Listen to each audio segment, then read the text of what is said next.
In today's video, I'm going to teach you how to hide completed tasks in Asana. This is a great tip for keeping your workspace neat and ensuring that only the tasks you're actively working on are visible. Let's dive right in and make this as seamless as possible. First things first, open up the Asana application on your computer or mobile device. Once you have Asana up and running, you'll already be in a good position to proceed. Now you need to select the specific project you're working on. This might be a simple list of tasks for a personal project or a complex series of steps for a big team assignment.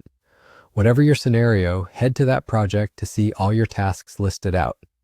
Next, you'll want to choose a task from this list and mark it as completed. Simply click on that particular task and check it off as done. Now you might notice something a bit cluttered about your project view.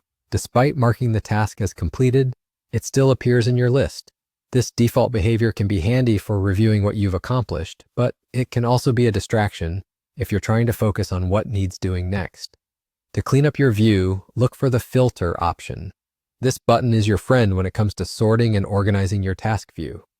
Clicking on it will bring up several options for refining which tasks are displayed and how they're shown.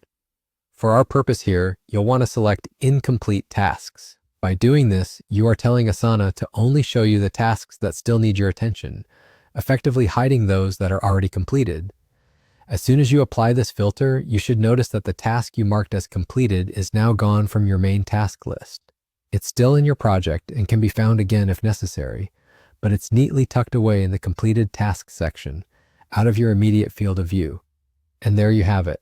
That's how to hide completed tasks in Asana in the simplest way possible. By using the filter option, you can keep your project space clean and focused solely on the tasks that require your attention. It's a small step that makes a big difference in managing workflows effectively.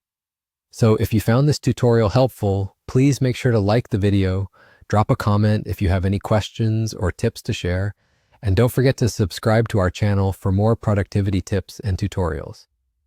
Happy organizing, and see you in the next video.